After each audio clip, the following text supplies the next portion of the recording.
Alright, so welcome back to Yooka-Laylee and the Impossible Lair. And right away, we are going to get thrown into the tonic explanation. So, long story short, they're basically just an assortment of effects that you can throw on at will. Some of them have beneficial effects, like this one right here, that will make Laylee stick around longer after you get hit. Some of them will make the game harder, like flipping the screen upside down or giving every enemy an extra hit. And some of them are just cool VFX effects, like there's some that will change the game's resolution. There are some that will change the game's color space and a whole bunch of shit like that. Is there one that makes this look like a Super Nintendo game? The closest you're gonna get is a Game Boy resolution one. Is there one that has all the models replaced with, like rotoscope 3D animation like the old days? But, Silicon graphics and all that stuff. But yeah, so there's... Listen, they all do a bunch of different effects, but crucially, anything that has a gameplay effect will change your quill multiplier. So, like that thing we just equipped there from Vendy makes it so that, like I said, Yooka sticks around longer, but it also means that we have to give up 10% of our quills at the end of the level. Yeah, I saw that. So I assume, like, the one that you said flips the whole thing upside down, that probably gives you a positive. Yes, that would give you like an extra, I want to say it's like an extra 20 or 30% on your quills. Okay. So it's just, it's a give and take, basically make your own difficulty. That's kind of neat. Because there are some absurdly broken tonics. Like, there's one that lets you do the spin move in midair like 3 times. Huh. Boy, what would Mario do to get that ability? Oh hey, it's bomb flowers. It sure is. Yeah, I can see the Zelda comparison now. There's actually a bobbable wall on this other side here, but we can't quite reach it. So I guess we'll have to find another source of explosives.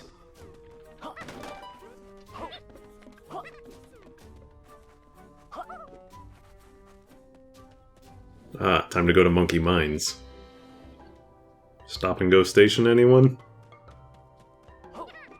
But my controls haven't been reversed yet. I want my money back. No, that's Poison Pipeline. What's the one with the red light, green light barrels? That's Stop and Go Station. Oh, okay. Can the bomb flowers hurt you? No. No, I guess you technically have health in as much as if you get attacked on the overworld, you lose like 3 quills or something like that. It's an extremely insignificant amount. Uh-huh. Anyway, the pages that are scattered around the world have these little enemy challenges. They're just little one-screen challenges where the goal is to kill everything. Oh, it's the bonus barrels then from, other DKC games. Yeah. I was gonna call them, like the Mario 3 enemies. Yeah. That's a little different here, mostly because the pages are, if they're not all mandatory, the vast majority of them are mandatory to progress throughout the game.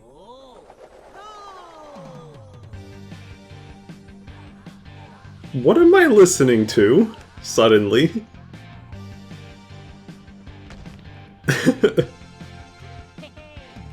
I didn't expect, like, random 80s style. Why didn't it go for longer? Yeah. So that one right there, that is the most important tonic in the game.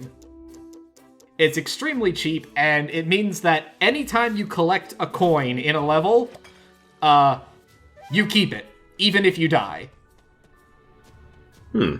And there are some fucking bullshit coins, so not having to repeat those challenges every single time is an absolute blessing.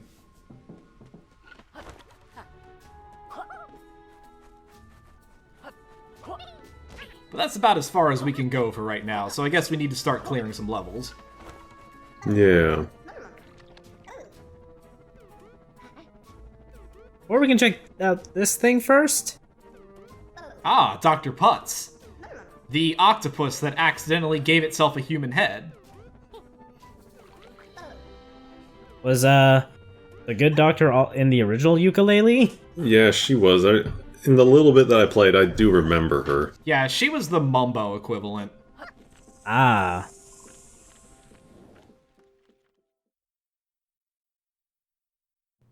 But what did she say that she was doing in this one? I didn't really... She was just doing some science, but she lost the switch to her big machine, so we gotta find it somewhere in the world.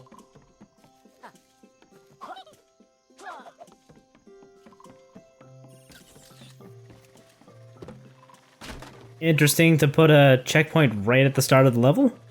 I think basically every level in this game does that.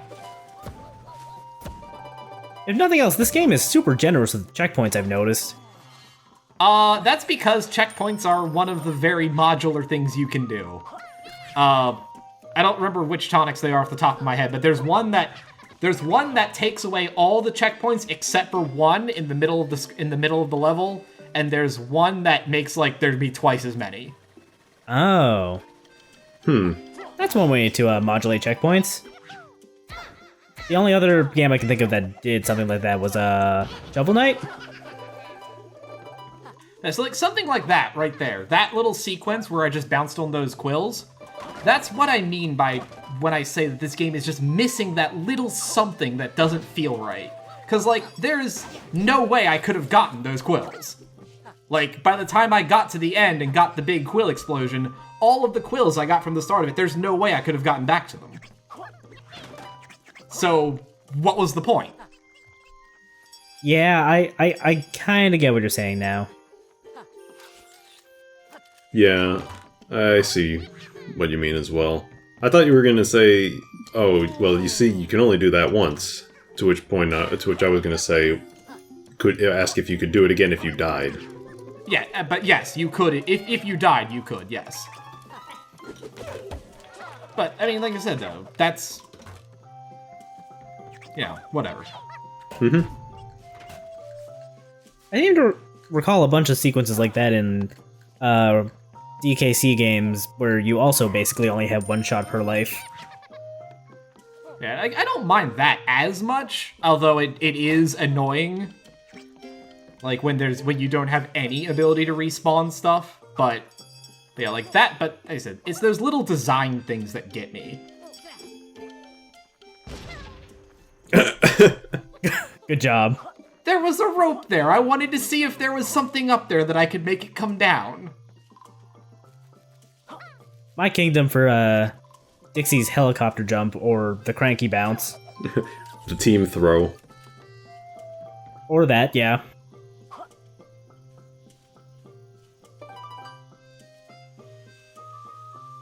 We got swinging vines. Oh, wait, sorry, ropes. I'm even meant to say ropes, but I just... Donkey Kong.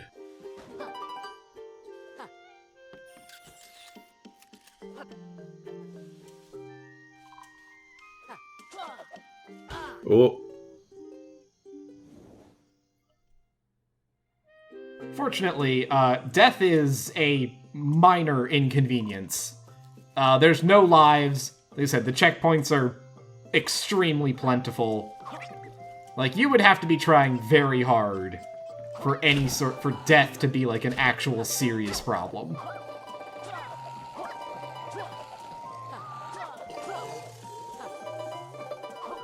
So what even is the penalty for dying then? You get reset back to your last checkpoint, including all the quills and everything you've collected. Like, I say, like, functionally, there is none.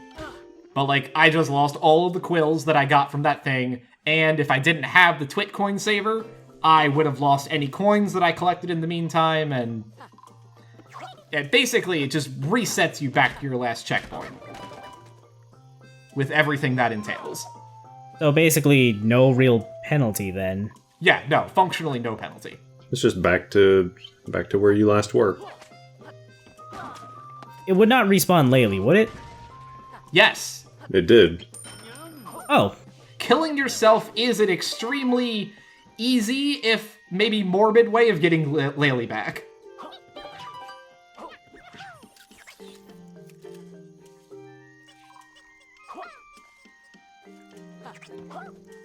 These spiders are a pain in the dick. Like, their hitbox is way bigger than it looks.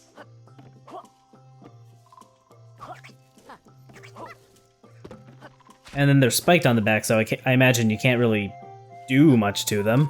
Yeah, no, the only way you can hurt them is with, is if you had a berry to shoot at them.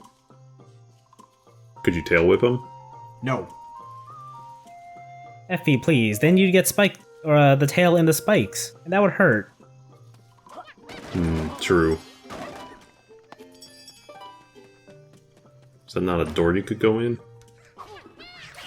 Oh, no, it's a door you knocked off its hinges. That's what it is. Nice save. Please do not eat the spider.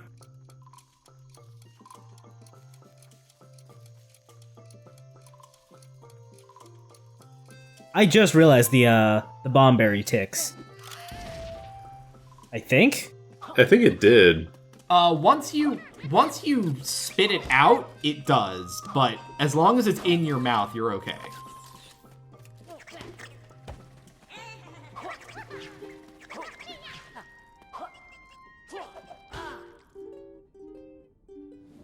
Good try. I just wanted to grab the rope.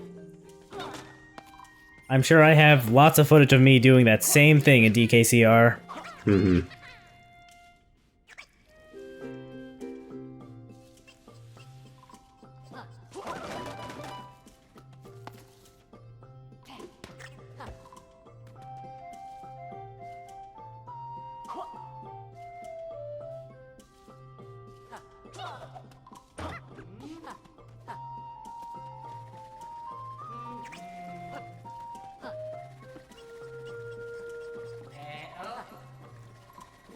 Oh, it's the quills that's making noises like that. I'm like, what am I hearing? Yeah, the ghost quills will make a sound when they're nearby.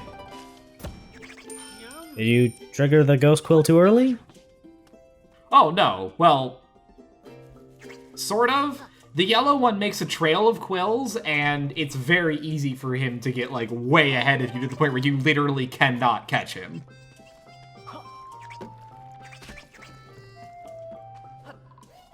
Also, never, ever hit the bee as soon as you find it. I would estimate that probably a full 75% of the levels have shit hidden after the ending. Always check for that camera scroll. Always. And always go back to the left.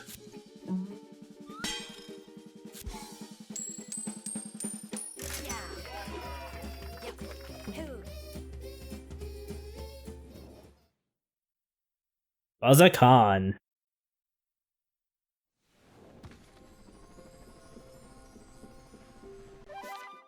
So that one's not much of a pun, but how many of these names are awkward bee puns? He said most of them, I think. Almost all of them. Okay.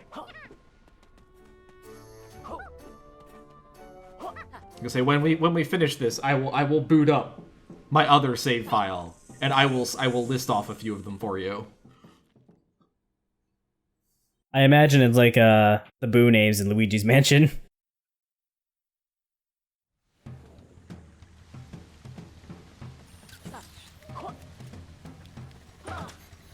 And here we see perfect cylinders of water. My favorite form of water. You know, well, it's very important that it's a perfect cylinder, otherwise you wouldn't be able to stand on it. Actually, hang on. It looks thinner in around the middle than it does at, like, the ends. You're telling me that this water might be weird. I might be telling you this water's a little weird.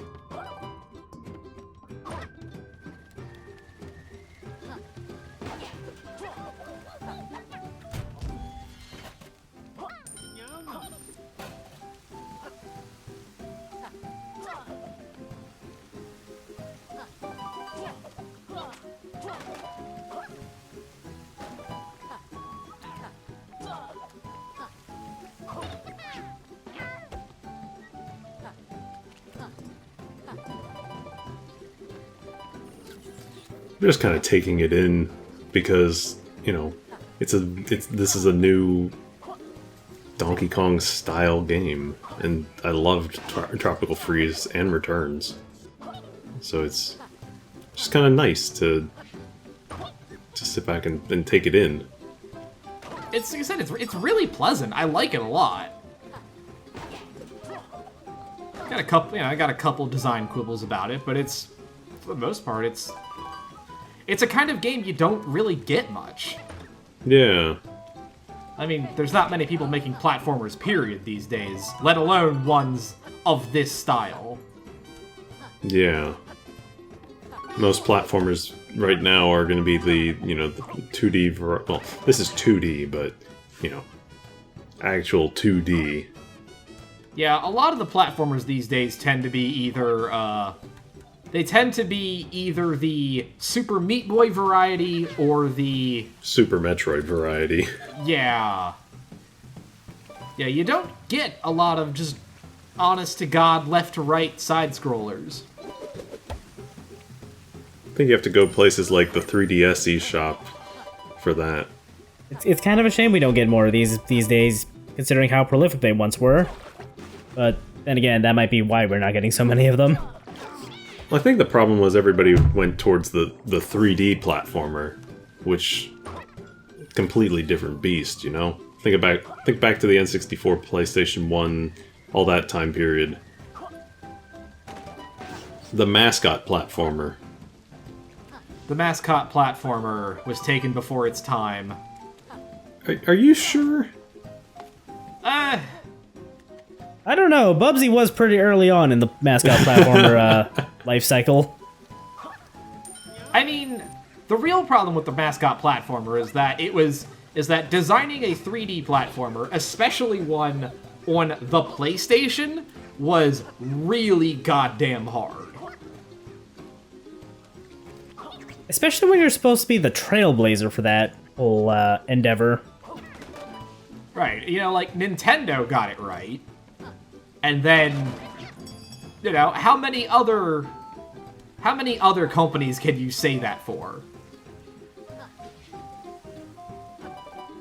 I can't really say anything before Mario 64 had it right. I mean, there was what, Jumping Flash, and that's about it? Yeah, and I'm pretty sure Bubsy 3D took inspiration from Jumping Flash. Or how to handle 3D platformer. And then the E3 where they showed off Mario 64 happened, and Eidetic wanted an extension, but they couldn't because the publisher already sunk so much money and time into it, so fuck it, ship it!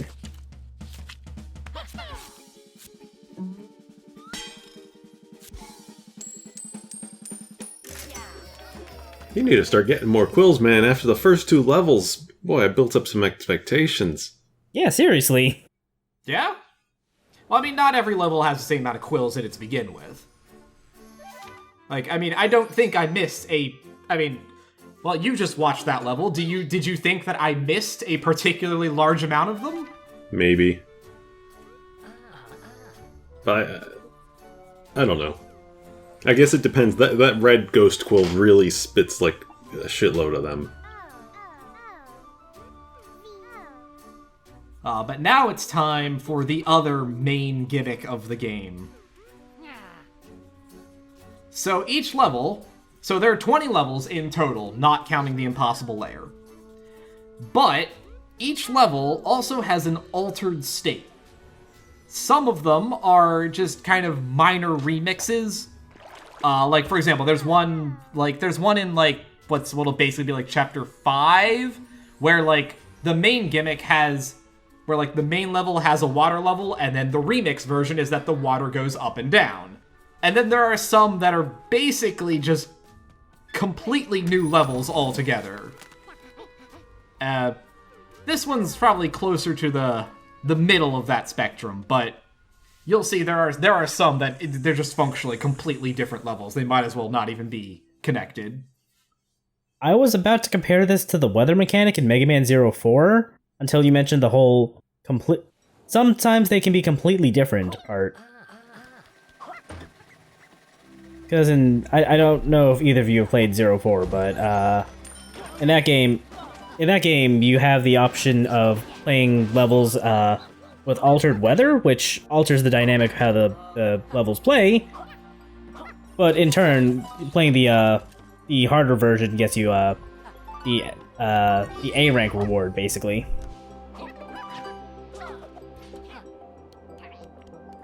I remember this was a thing from like Yooka-Laylee 1. Yeah, sort of. They would change the levels a little bit, like they would get bigger, I guess. Yeah, Yooka-Laylee 1 did a lot more of, here's the level, but this time it's twice as big. I do like that enemies can and will kill themselves on hazards, though. Good job, guy. Unfortunately, I think we need him. Oh no. Also, something that may not be immediately obvious is that every remix level has its own soundtrack.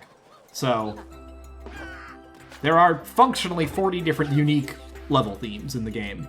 That was pretty much how Tropical Freeze did it too, and it was wonderful. Yeah. Almost every level in Tropical Freeze had a unique track. Yeah, the only shared ones were the K levels. Yeah, and even then there were 2 different tracks for the K levels, I think. I guess to be fair, those were both remixes of different halves of the DK Island Swing, but...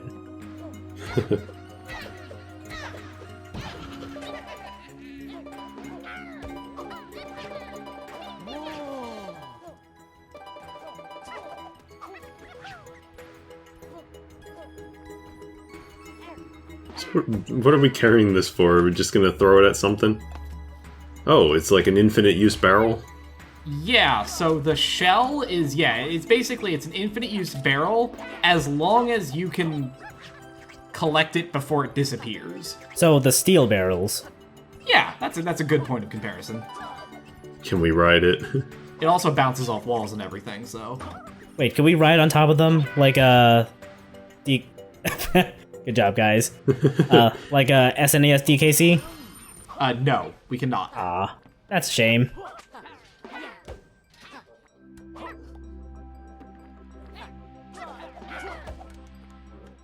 The little floating void will just continually spawn enemies. Ah, it's good to know that... Oh shoot, what's his name? The B guy. Capital B. Whatever. Control over time and space, my joke is ruined.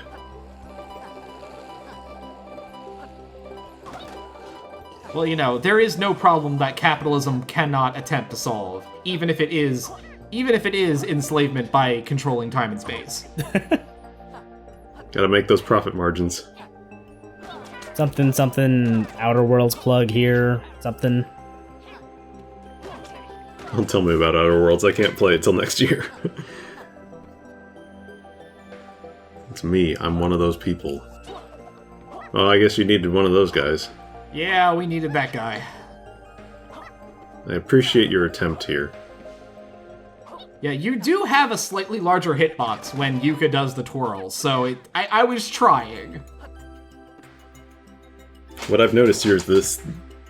that was the end of the previous level, so this is a new area, at least.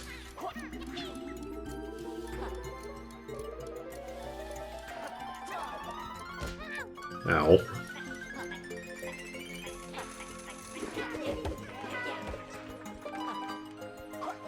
There you go, FP. Is that enough quills for you this time? I don't know, I gotta see how good you do on this one, too.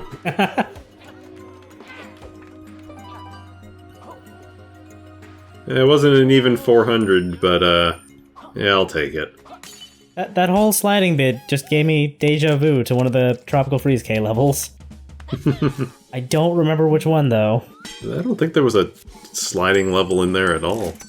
No, like, there was a section where you do slide, and... I am blanking on it so hard. It was probably in DK Island. Not necessarily. This is a K level I'm thinking of, so... Oh, if it was a K level, I don't know then. I don't remember that. I don't remember a K level that did that. Was it Bopopolis? No. Definitely not. Definitely not Bopopolis. But yeah, so that is the central gimmick of the game. Usually there's something like, for example, this fire berry right next to it, so that you can basically change back and forth at will. It's never very hard to access either state. Well, that's handy. But looks like we have another pagey, so we will pick up with that next time. Sounds good to me. All right.